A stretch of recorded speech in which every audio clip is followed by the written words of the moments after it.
guys! Ayan ang ating ulam. Ginataang kalabasa, sitaw, and hipon guys. Ayan yung hipon natin malalaki. Ayan, mega na shout out mga kaibigan ko dyan. Mga ka-vlogger, mga waraynon. Magandang gabi sa inyong lahat.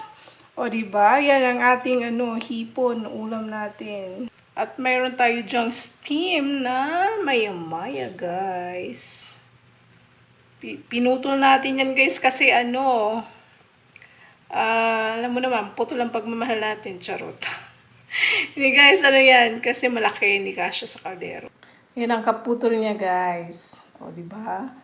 Magkarugtong na rin guys ang kanilang puso sa mga bigo. Ayan.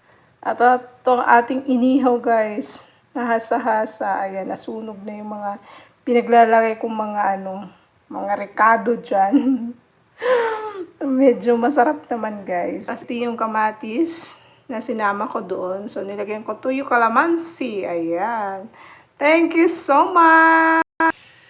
Ayan. God bless guys. Ayan yung ulam natin ngayon. Hapunan. Ayan.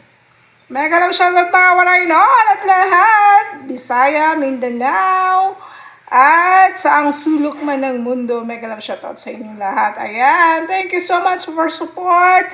Please subscribe. Luto ni Nanay Mix at sa aking FB guys. Please. Naman. Same lang guys. Thank you so much. God bless everyone.